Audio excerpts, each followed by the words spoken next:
Hello, fellow peasants. This is my top 10 actresses of all time.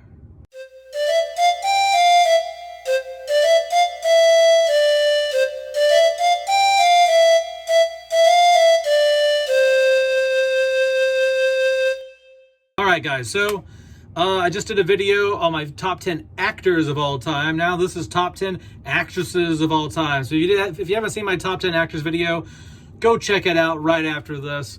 And let's get into this shit, shall we? Number 10 is Winona Ryder. I like her in Beetlejuice. I like her in Edward Scissorhands. I like her in Stranger Things. I think she's a great actress.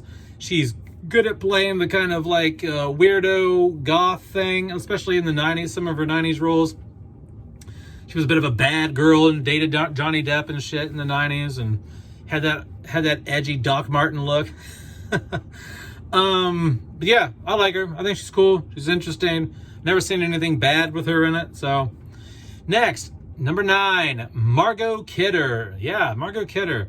She was a babe in the 70s, man. I mean, she was in the Superman movies. She was in the Amityville Horror. She was in Black Christmas. I really like watching her act. She has a nice attitude. She's kind of a bitch a little bit in the movies, especially in Black Christmas. She's got like a little bit of an edge to her. Not so much in Amityville Horror, but I will say this. She's a great actress. I haven't seen anything bad with her in it, and she gets the job done. Number 8 is Kerry Washington. The only thing I've seen her in is Django Unchained and Scandal. And she's done great performances in both of those. Now keep in mind, guys, because you're on this list doesn't mean you've got, because I like everything you've ever done. I might not have seen everything they've done. This is just like either one great performance got you on this list or multiple did. So, but yeah, Kerry Washington, she does a really great job in Scandal. I love that show. Sometimes it makes me think Washington, D.C. actually works that way. It's actually that fucking corrupt.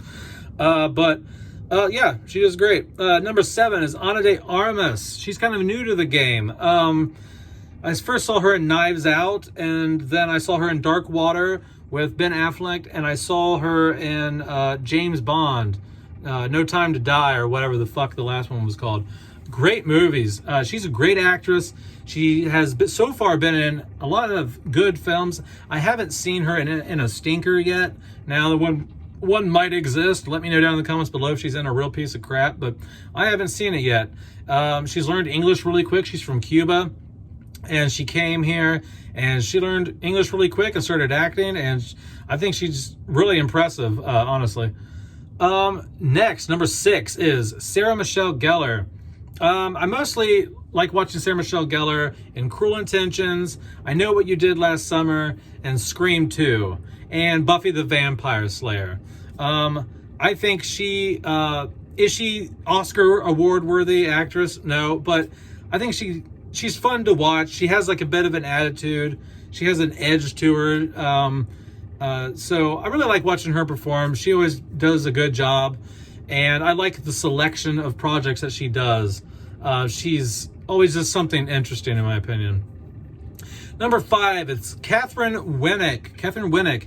I've only watched her in Vikings. Yeah, she plays Lagertha in Vikings. She's the wife of Ragnar Lothbrok. This is the only thing I've seen her in, but she does such a damn good job that I put her on the list at number 5 because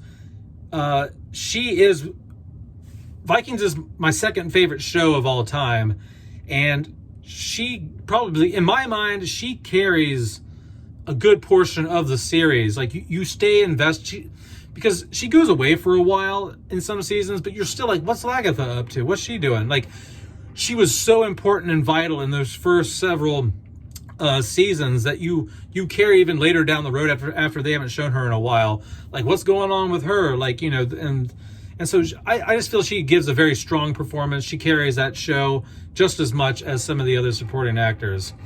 Number 4 is Natalie Dormer. She's from my favorite show of all time, which is The Tudors. She plays Anne Boleyn. She's the love interest of King Henry VIII, and she does a fantastic job in this.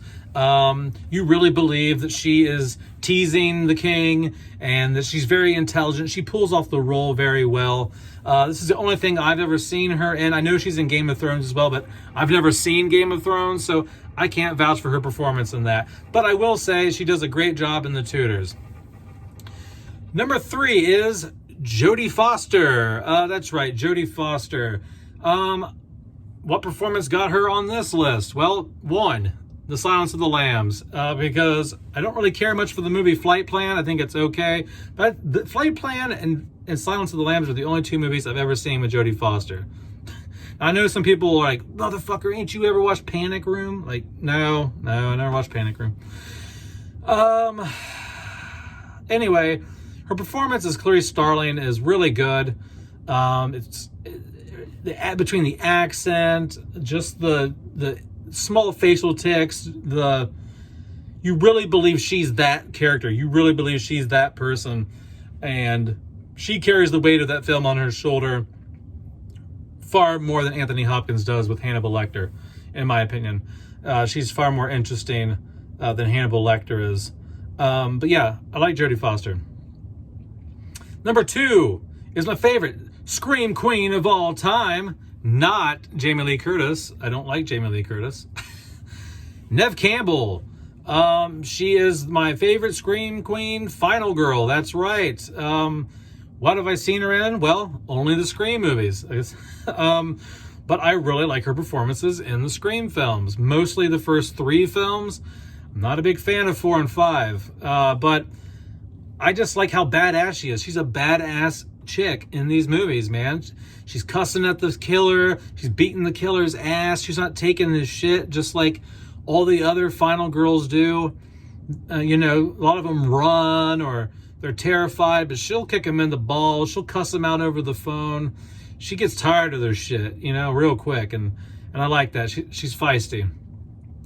And number 1 is Nicole Kidman. Now, what has Nicole Kidman been in that I thought was worthy of being number 1?